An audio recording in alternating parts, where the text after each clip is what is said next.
and welcome to our final module on Canada. This is modern Canada. I think the first important thing to understand when we're talking about current day Canada is, yes, there's a lot of similarities between the United States and Canada, but it's also, I think, really important to understand there are some major differences. And I think the first difference is the importance that Great Britain still has and the influence it still has on Canada. If we remember from our history module, Canada did not even create their own constitution until 1982. Unlike the United States, Canada has had a slow separation from Great Britain. There was no Revolutionary War, and Great Britain still plays a humongous role in Canada.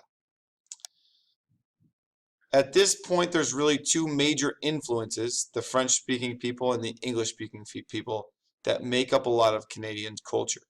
We'll talk also about the native people who are very important to their culture. So Canada's current government is a constitutional monarchy, okay, which means there's a king or queen in power, but their power is limited by a constitution. They also use a federal system, and if we remember from before, there's 10 provinces and 3 territories inside of Canada. Those are kind of like how we look at our states. That means that there's certain laws inside each province or territory, and then there are certain laws that are federal laws, which means there are laws across every province and territory. The government is made up, just like our government, of 3 branches: the legislative branch, the executive branch, and the judicial branch. So that part is really similar to ours.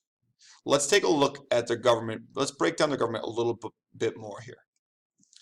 If you take a look here at this chart, this is going to show you what their breakdown of their 3 branches of government are: legislative, executive, and judicial.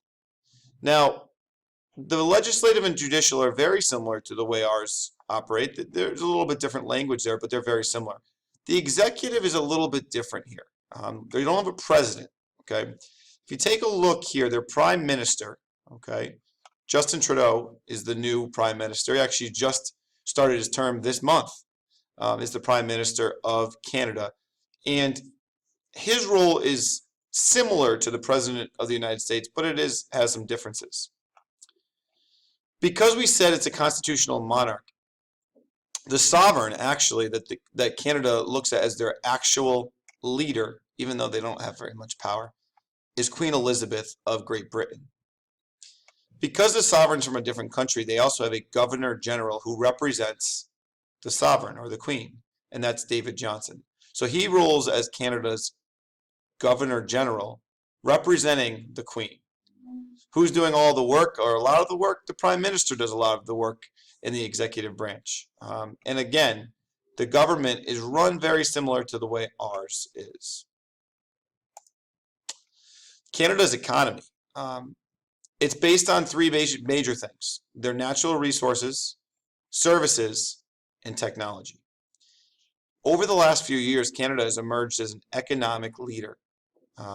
One of the interesting facts, it's second in the world with the most internet users. And remember, Canada has a relatively small population, but they have a lot of people.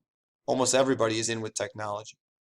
They're first in the world in college graduates compared to their overall population. So the percentage of their people that are college graduates is the highest in the world.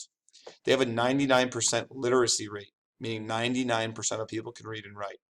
They have very low unemployment rates. Most people have jobs, and they have health care for all citizens. These factors all lead to a very strong economy where the country itself is making a lot of money, producing a lot of goods, and flourishing across the world. One of the most important things that Canada kind of is they're considered a peacekeeper. They're known throughout the world as a peacekeeper. They're not they aren't the kind of country that's out there fighting a lot of countries. They are one of the people in the middle trying to make peace. They are a key player at the United Nations, and the United Nations is a group of many countries that have that form compromises to try to keep peace across the globe. And Canada is one of the leading countries as far as the peacekeeping countries. They are respected around the world for this. Canada is considered a plural society. That's kind of a difficult word. And what that means is they have accepted that they have many different identities and cultures. And not only that, they encourage their people to keep those cultures and identities. People are encouraged to keep the traditions of their parents and their grandparents. And if they trace them back, a lot of them are immigrants from other countries, mostly European countries.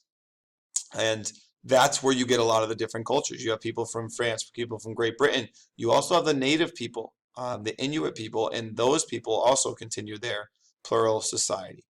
One of the major problems with this is Americanization. And what that means is a lot of Canada people Canadians are really interested in America's TV shows and their movies, their music. And Canada is trying to make sure that they keep their traditions and culture in, and they don't allow America's to kind of overshadow it. Culture in Canada, there's a lot here, and we're just going to touch on a few factors of their culture. And again, something you can look into further during the menu approach. But however, there's about 35 million people in Canada, so it's relatively a small country. It's important to note that. Most of the people are from European countries. Some are natives. The native people, the Inuit tribes, they follow traditions that are thousands of years old, and they still live that way, which is really unique. So looking at other Canadian people, what do they eat? A lot of the foods are very similar. Fish and seafood are very plentiful in Canada. Very strong fishing industry. Canada also produces many fruits. And what they're really known for in the bottom, and you can see it in their flag, they produce, I bet you didn't know this, 75% of the world's maple syrup comes from Canada. Most of Canada's population lives within 100 miles of the border between the United States. 75%, that's a lot, of the population lives near the major cities or towns. So most of the people in Canada live in these major cities.